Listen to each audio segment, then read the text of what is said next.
troubled sides of the digital world is that it sort of creates this mentality that everything's up for grabs. And, people are extracting ideas and, nipping choreographies, for example, that, have a genealogy, have a story. And so when we are culturally borrowing, that needs to be done with a recognition of cultural generosity and the contribution, the offering, the gifting of culture that is constantly happening. Knoblox Dance presents Dance Behind the Screen, process production and social media. Hey knowers, welcome to our podcast. We are Knoblox Dance, a social media-based company. We strive to say no to the box. We connect interdisciplinary art, technology, and artists to re-envision the process of art making and sharing. Hello everyone, this is your host Ojeya of Dance Behind the Screen podcast. And today we are speaking with Dr. Ojeya CruzBanks. Dr. CruzBanks is passionate about dance teaching, choreography, ethnography, and dance film, with a focus on dances of the African diaspora. Her research combining African and Pacific lineages is inspired by her identity as a Pacific Islander, Wahan or Guan, and as an African American. In 2012, she was selected for the Professional Choreographers Lab at the Jacobs Pillow School of Dance.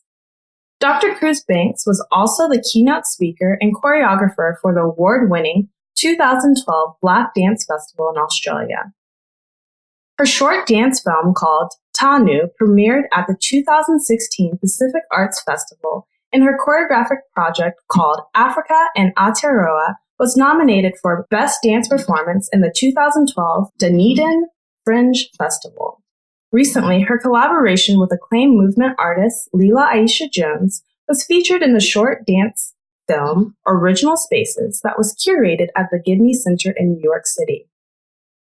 In 2019, she joins the Faculty of Dance at Denison University as an Associate Professor of Dance of the African Diaspora. Welcome, Ojeya, and thank you for speaking with us today. Thank you for having me. Wonderful. And could we start off by you describing your career and maybe how you got to where you are today? Ooh, okay. Let's see if I can do that. So I guess I always like to tell people that I got my start dancing in my grandmother's living room. I was raised primarily by my Pacific Island side of the family, and when we would get together for family celebrations, we would dance. And that is really where my love and my passion of dance came from. Dance has always been about family. It's been about community. It's been about celebration and the expression of individual and communal joy. And my family say that ever since I was a small child, I was singing and dancing. That was a passion of mine. So I really just kind of followed that gut instinct. And when I went to college at the University of Arizona, I think I might have been like a year into my undergraduate studies, and I saw a flyer for West African dance. And that class was taught by a woman by the name of Barbia Williams. This is in Tucson, Arizona.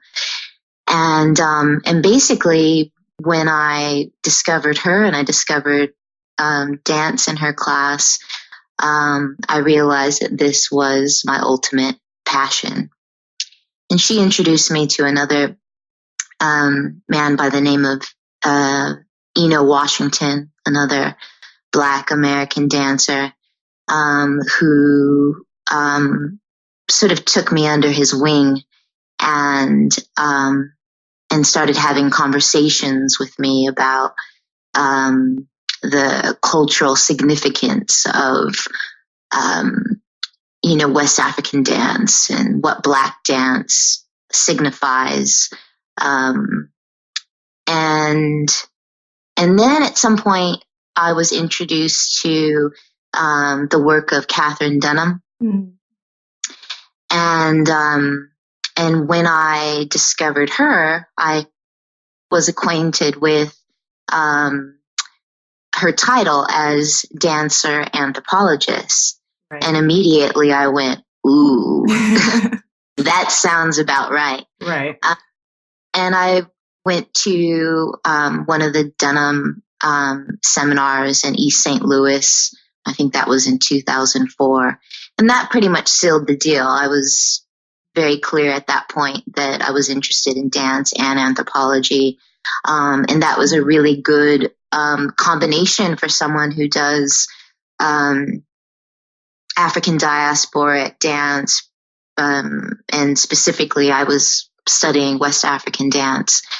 And, I remember reading quotes from Baba Chuck Davis, such as to study culture is to study dance, to study dance is to study culture, and how important cultural context is for understanding dance worldview and why people dance and the unique sort of cultural creative processes and artistry. And and so that kind of like fueled me to engage in a postgraduate study of dance, right. And specifically dance as a form of multicultural education, transformative education, decolonizing education. And so, it's been a mixture of family background and dance experience, as well as academic research that has, put me in the space that I'm in now. Right. And that space right now, would you say is primarily pedagogy? Is it primarily your creation or your scholarship? So what is that career of Ojeya look like today? Yeah. So as you mentioned earlier, I work at Denison University. I'm in the dance department. Teaching is a big chunk of what I do and what I love to do. I am a dancer, anthropologist, educator. That is how I define myself.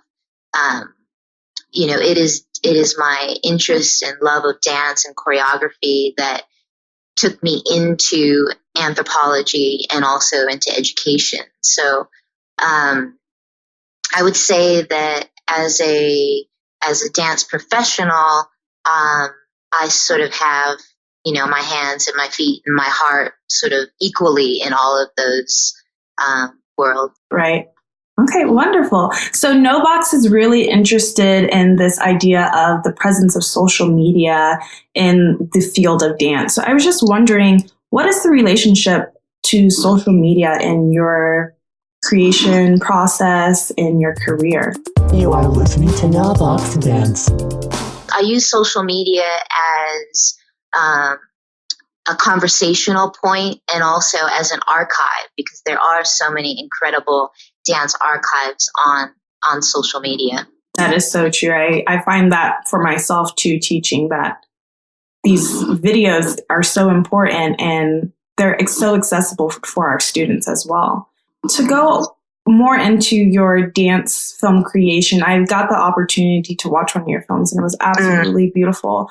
And I noticed that you have these themes from your research coming through. Can you talk a little bit about how you use your dance film to really speak to these ideas of lineage and ideas of community and spirituality and the African diaspora in your work? Yeah, so I would say that in my dance film, Tanu, and also in the most recent work, Original Spaces, with Leela Aisha Jones. One of the big themes that plays out in these films is the relationship between dance and land. Mm-hmm. So how land informs our dancing and can stimulate our senses in certain ways that bring about somatic insights and noticing things like the touch of the wind or the touch of the water, and how that can bring about new movement sensibilities. Right.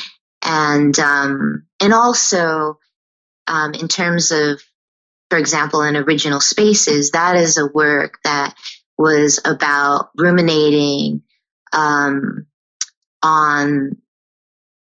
the importance of connecting to landscape, and the way in which a lot of African diasporic dance, particularly in the U.S., has become urban creations. Right.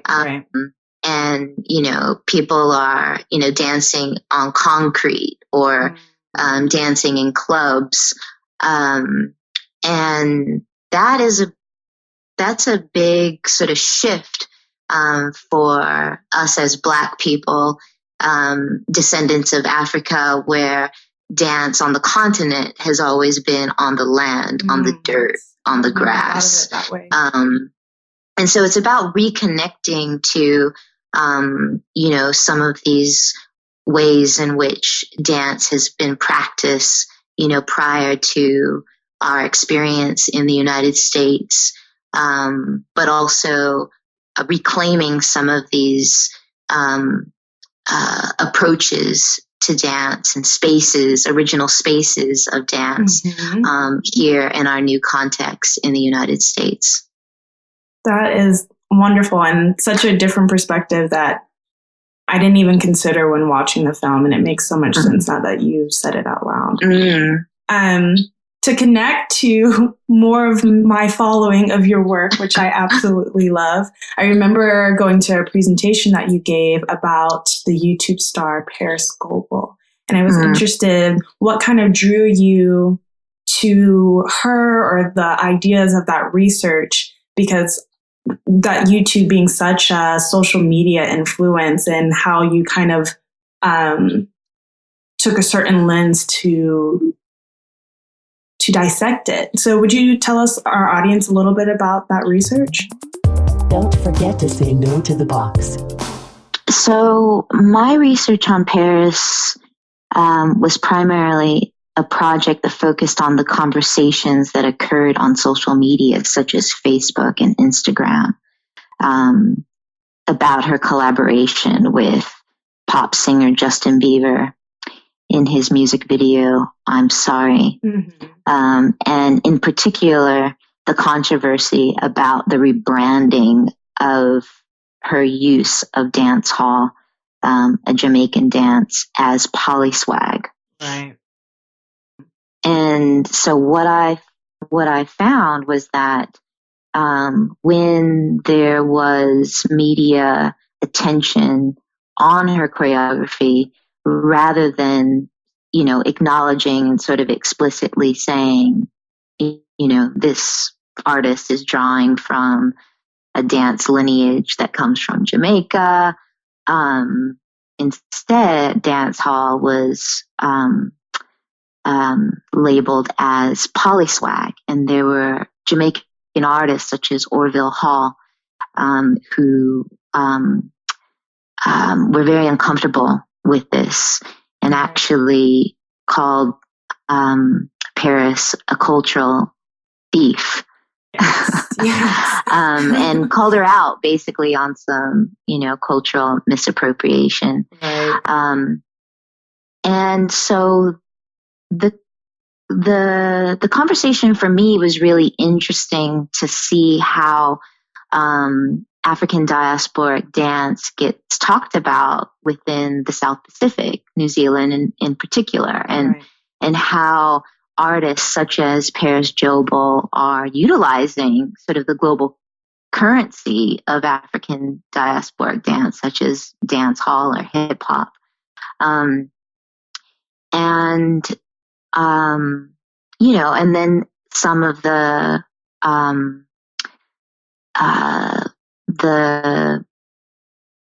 exciting sort of creative aspects of the blending of, Pacific and African, genealogies of dance, but also the dilemmas and controversies around the employment of African diasporic dance without proper crediting. But on the other hand, I am quite sensitive to kind of both sides of the picture because I'm someone of Pacific Island descent. I also am of African diasporic descent.